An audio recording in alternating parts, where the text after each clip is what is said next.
आप सभी को जय मसीह की एक बार फिर से स्वागत है मेरी वीडियो में।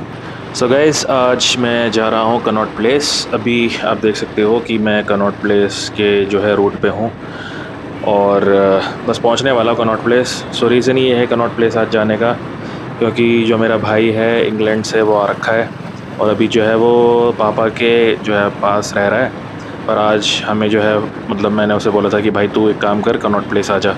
तो वो आ रखा है, मतलब कुछ टाइम हो गया उसे इंडिया आए हुए। पर कुछ टाइम से क्या है, मैं भी थोड़ा बिज़ी चल रहा था ऑफिस में, जो है प्रोजेक्ट्स वगैरह थोड़े मतलब काम वगैरह थोड़ा ज़्यादा हो रहा था। दूसरा ये वो भी बिज़ी था क्योंकि वो भी जो है वो अपने इन लॉज़ वगैरह के यहाँ जाता है और थोड़ा सा उसको पापा के साथ भी ट्रैवलिंग वगैरह करनी होती है, तो वो भी थोड़ा बिज़ी चल रहा था। बट आज फाइनली जो है हमने प्लान बनाया है सीपी में मिलने का, तो बस अभी मैं वहीं जा रहा हूँ।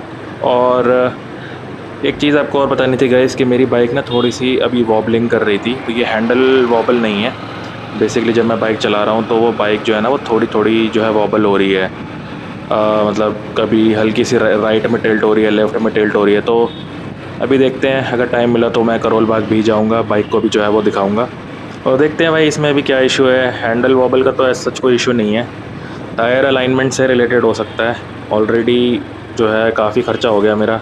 तो जैसा मैंने आपको बताया था पिछले व्लॉग्स में, हाल ही में मैंने इसका जो है वो फ्यूल पंप चेंज कराया था, तो उसमें 7,000 कुछ रुपए लग गए थे मेरे। और अभी देखते हैं भाई इसमें और कितना ख़र्चा होगा, क्योंकि देखो भाई बाइक तो वॉबल हो रही है तो भाई इसको तो ठीक कराना जो है वो बहुत ज़रूरी है। पर उससे पहले जो है मैं पहले अभी रोहन से मिलूँगा। मेरे भाई का नाम रोहन है और वो सगा भाई है मेरा, जो अभी इंग्लैंड से आया हुआ है। तो भाई उससे पहले जो है उससे मिलना जो है सबसे इम्पोर्टेंट है। फिर अगर टाइम बचता है तो फिर भाई करोल बाग जो है वो हम जाएंगे। और भाई अभी पता क्या हुआ, एक बंदा मिला मुझे, बेसिकली वो था अपनी एसयूवी में, ठीक है। तो मैं भाई सीधा ही चल रहा था और मैं बेसिकली आ रहा था रेड लाइट की तरफ, तो मैं सीधा चल रहा था, वो आया एकदम राइट में और एकदम तेज़ी से आया, ठीक है। इतनी तेज़ी से वो आया एकदम अचानक से कि मुझे जो है वो इमरजेंसी में ब्रेक मारने पड़े। और फिर भाई मुझे गुस्सा आया ऑब्वियसली, मैंने जो है उसको आगे रेड लाइट पे जाके रोक के मैंने उसके जो है शीशे पे नॉक करा और मैंने उससे जो है ना इंग्लिश में पूछा कि मैंने कहा you don't know how to drive properly और व्हाट। सो मुझे लगा भाई वो शायद जाट बंदा था, तो मेरे से कह रहा भाई आप तो जो है वो घनी जो है वो इंग्लिश में बात कर रहे हो। तो भाई मैंने फिर हिंदी में बोला उसको, मैंने कहा भाई आपको गाड़ी चलानी नहीं आती है क्या। तो फिर भाई मतलब होता है ना इंडिया में कि भाई लोगों के पास कार होती है तो अकड़ने लगते हैं। तो कह रहा भाई आप क्यों मज़े ले रहे हो, भाई क्या हो गया, क्यों मज़े ले रहे हो। मैंने कहा भाई मैं मज़े ले रहा हूँ। मैंने कहा तू कैसे गाड़ी चला रहा है, तेरे को गाड़ी चलाने की सेंस नहीं है। मैंने बोला भाई गाड़ी में बैठे हो इसका मतलब ये नहीं है ना कि तुम पढ़े लिखे हो, ठीक है। और फिर शायद उसने जो है वो देखा कि भाई इसके मतलब ये मोटो ब्लॉगर लग रहा है, इसका जो है हेलमेट पे माउंट वगैरह लगा हुआ है, तो फिर जो है सॉरी वॉरी बोलने लग गया। मैंने कहा चलो ठीक है भाई, फिर मैंने बात को बढ़ाया नहीं आगे, मैं वहाँ से जो है वो निकल गया। पर भाई ऐसे जो मूर्ख लोग हैं ना, और ये जो क्लासिज्म से भरे हुए लोग हैं कि भाई मेरे पास तो गाड़ी है, ऐसे भाई आपको बहुत सारे लोग मिल जाएंगे यहाँ पे दिल्ली में। पर भाई ऐसी सिचुएशंस में ना मैं हमेशा तो भाई क्या करता हूँ, मैं तो हमेशा इंग्लिश में बात करता हूँ। क्योंकि देखो भाई हो सकता है भाई भले ही तेरे पे गाड़ी हो, भले ही तेरे पे जो है बड़ी गाड़ी हो, एसयूवी हो, पर भाई हम भी कम नहीं है भाई, हम भी पढ़े लिखे लोग हैं, हम भी एजुकेटेड लोग हैं। तो मैंने तो कई बार ऐसे ही करता हूँ। कभी अगर मुझे लगता है कि कोई कार में जो है वो मतलब ऐसे ओवरटेक मार रहा है और फिर ज़्यादा शाना बन रहा है, भाई सीधा इंग्लिश में बात करो, ठीक है। औकात में आ जाते हैं ये लोग अपनी। तो आपके साथ एक ऐसे ही फ़नी इंसिडेंट जो है मैं शेयर करता हूँ। मेरे साथ एक बार ऐसा हुआ था कि एक लेडी थी ना, वो मिली थी मुझे कार में। सो वो क्या कर रही थी, मैं भाई रेड लाइट पे खड़ा हुआ था, ठीक है, और वो थी शायद अपनी लग्जरी कार में, मर्सिडीज़ वगैरह में थी। और भाई रेड लाइट पे पीछे से जो है ना वो हॉर्न मारे जा रही थी। तो कई बार ऐसा होता है ना कि भाई दो जो है रास्ते होते हैं, एक लेफ़्ट में चला जाता है, जिन्हें लेफ़्ट में निकलना है वो लेफ़्ट में निकल जाएँ और जिन्हें सीधा जाना है वो सीधा जाएँ। अब भाई देखो अगर मैं लेफ़्ट में खड़ा हूँ तो समझ आता है कि भाई कोई हॉर्न मार रहा है तो उसको थोड़ी सी जो है वो जगह दे दो। बट भाई मैं ऑलरेडी राइट में खड़ा हुआ था, ठीक है, और मेरे को सीधा जाना था। वो बंदी खुद राइट में थी और उसको लेफ़्ट जाना था, तो वहीं से हॉर्न मार रही है। तो भाई मैंने जो है कोई रिएक्शन नहीं दिया।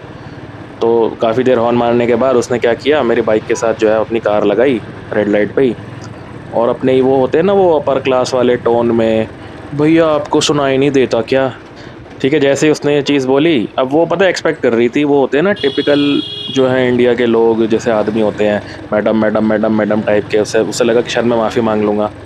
और मैंने ना उसको इंग्लिश में बोला, मैंने कहा can't you see that it's a red light, I mean I don't understand why you just Hawking at me constantly. भाई बंदी एकदम शॉक में आ गई। मैंने उसको बोला कि just because you are sitting in a car it does not mean that you will treat the people the way you want. भाई बंदी एकदम शॉक में आ गई, उसने गाड़ी का शीशा नीचे किया और भाई निकल गई वहाँ से वो। ठीक है, तो बहुत बार ऐसी सिचुएशंस में ना जहाँ पे ये अमीर लोग अपनी क्लासिज़्म दिखाते हैं, गाड़ी का घमंड दिखाते हैं, भाई इंग्लिश बहुत काम आती है, मैं सच बता रहा हूँ। और गाइस अभी मैं पहुँच चुका हूँ सीपी और अब बस रोहन का कॉल भी आ रहा था और रोहन से जो है वो मैं मिलूँगा। तो चलो भाई मिलते हैं फिर अब रोहन से।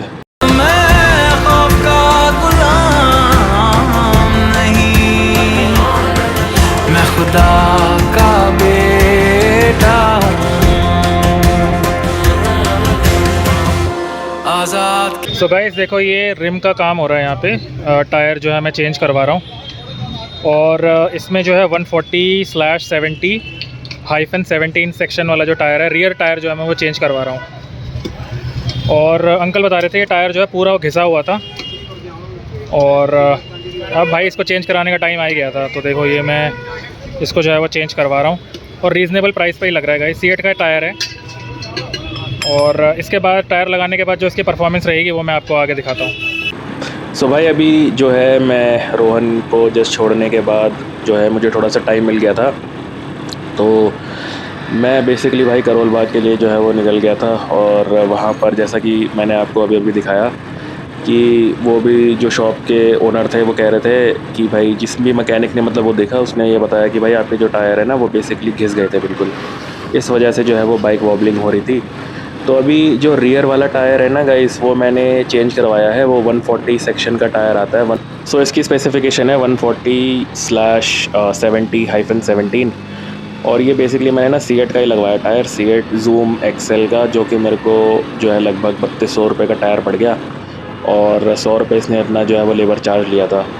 तो गाइस अभी परफॉर्मेंस जो है ना इस टायर के साथ बहुत ही ज़बरदस्त आ रही है और जैसे पहले बिल्कुल स्टेबिलिटी फ़ील नहीं हो रही थी ना, फिर से जो है वो स्टेबिलिटी फ़ील हो रही है, बाइक बढ़िया भाग रही है। और भाई इसमें जो है ना अब ये मान लो पिछले 1 महीने में 10,000 तक का खर्चा जो है बाइक में हो चुका है। और पर यह है कि भाई 80% जो है वॉबलिंग अब ख़त्म है और अभी भी इसका जो फ्रंट वाला टायर है वो मेरे को चेंज कराना है। तो वो जो अंकल है वो कह रहे थे कि अभी चल जाएगा मतलब 3-4 हज़ार किलोमीटर, बट ये है कि बारिश से पहले जो है वो इसको आप रिप्लेस करवा लेना। पर भाई मुझे लगता नहीं है कि बारिश से पहले 3-4 हज़ार किलोमीटर जो है वो चलेगी, क्योंकि मेरा जो है वो बेसिकली वर्क फ्रॉम होम रहता है। तो मैं बस यही करूँगा, किलोमीटर का वेट नहीं करूँगा, बारिश से पहले जो है मैं टायर्स को, जो फ्रंट वाला टायर है उसको रिप्लेस करवा लूँगा, क्योंकि अभी जो मैंने टायर रिप्लेस करवाया है वो रियर वाला है और ज़्यादा प्रॉब्लम जो है वो रियर वाले टायर में ही होती है। और इसमें क्या है, बार बार पंचर मैंने बहुत बार लगवाए थे इसको और मुझे लग रहा था कि इसमें जो हवा है ना वो भी बार बार जो है वो कम हो रही थी, जिसके वजह से बार बार टायर जो है वो दिक्कत दे रहा था। पर भाई अब ये प्रॉब्लम जो है वो पूरी तरह से जो है वो सॉल्व हो चुकी है। मैंने इसमें जो है वो नया टायर जो है वो रियर का जो है वो लगवा लिया है और कुल मिला के जैसे मैं आपको बता रहा हूँ 10,000 का खर्चा जो है इसमें अभी तक हो चुका है। और गाइस आज मैं जो है फ़र्स्ट टाइम नाइट में जो है वो DJI Osmo Action 4 से रिकॉर्डिंग कर रहा हूँ और भाई बोलना पड़ेगा इसकी जो परफॉर्मेंस है वो बहुत बेटर है GoPro के मुकाबले। ठीक है, इसमें लो लाइट में जो है वो काफ़ी अच्छी फुटेज आती है। So this is the first time that I am recording with DJI Osmo Action 4 at night. और भाई आप परफॉर्मेंस देख सकते हो, GoPro से तो बेटर ही परफॉर्मेंस मैं इसको बोलूँगा। और भाई देखो हर मामले में ना मुझे ये कैमरा जो है वो GoPro से तो बेटर ही लगता है और सच में भाई मतलब बढ़िया है, परफॉर्मेंस इसकी बहुत अच्छी आ रही है, मज़ा भी आ रहा है, बाइक का भी जो है वो इशू रिज़ॉल्व हो गया। तो कुल मिला के भाई परमेश्वर का धन्यवाद देना चाहता हूँ सब बातों के लिए। और भाई बस अब मैं जो है वो घर जा रहा हूँ, अभी हम बढ़ रहे हैं जो है वो बदरपुर की तरफ। और आपको एक चीज़ बतानी थी यार, हुआ क्या कि रोहन मेरे लिए ना इंग्लैंड से जो है वो कुछ गिफ्ट लेके आया था। तो बेसिकली क्या है कि वो एक शॉपिंग बैग में लेकर आया था और हुआ क्या कि मैंने, अच्छा हुआ मैंने वो जो कपड़े हैं ना वो अपने जो मेरे पास बैग है उसमें रख लिए और शॉपिंग बैग को जो है मैंने पीछे बाइक में लगा दिया था। पर भाई हुआ क्या कि वो शॉपिंग बैग ना उड़ ही गया कहीं पे, क्योंकि बाइक चली तो होगी तो वो उड़ गया। पर अच्छा हुआ कि जो शॉपिंग बैग में वो सामान लाया था ना वो मैंने ऑलरेडी जो है वो अपने बैग में रख लिया था और उसमें सिर्फ एक बर्गर रखा हुआ था जो हमसे खाया नहीं गया था। हम KFC में बैठे थे तो वो बर्गर जो है हमने जो है वो रख लिया था, पर भाई वो बर्गर ही जो है वो उड़ा और जिसको भी मिला होगा भाई वेजिटेरियन बंदे को, उसका मूड अलग से ख़राब और हो गया होगा। बट भाई प्रभु का धन्यवाद देना चाहता हूँ कि हमारा तो वो जो है, जो रोहन मेरे लिए भाई इंग्लैंड से लेकर आया था, वो तो बच गया सामान। बस गाइस अंत में परमेश्वर का धन्यवाद देना चाहता हूँ कि आज का दिन जो है वो बहुत बढ़िया गया। मैं अपने भाई से मिला इतने सालों के बाद, इंग्लैंड से जो आया हुआ है, और बहुत अच्छा लगा उससे मिलके। मैं आशा करता हूँ और यीशु मसीह नासरी के नाम से डिक्लेयर करता हूँ कि प्रभु जो है उसकी सारी जो है वो मनोकामनाओं को पूरी करें, उसको लाइफ में और तरक्की दें। और साथ ही ये जो मेरा बाइक का इशू था, ये भी प्रभु यीशु मसीह के अनुग्रह से जो है वो रिज़ॉल्व हो गया। मुझे थोड़ी टेंशन हो रही थी कि यार इतना खर्चा करने के बाद भी इसमें जो है अभी भी इश्यूज़ हैं, बट अब वो इश्यूज़ सारे जो है यीशु मसीह नासरी के नाम से रिज़ॉल्व हो चुके हैं। और गाइस अगर आपको ऐसी वीडियोस पसंद आती हैं जहाँ पे मैं मोटो ब्लॉगिंग के साथ साथ परमेश्वर के वचन से बात करता हूँ और आपको रियल लाइफ एग्जांपल्स के साथ जो है मसीह के वचन में बढ़ाता हूँ, तो आप जो है मेरे चैनल को सब्सक्राइब कर सकते हैं, वीडियो को लाइक और शेयर करें, जिससे कि गाइस ये वीडियोस जो है वो यूट्यूब के एल्गोरिदम में आने पाए। सो गाइस मिलते हैं फिर परमेश्वर के वचन के साथ एक और नई वीडियो में। तब तक के लिए आप सभी को जय मसीह की।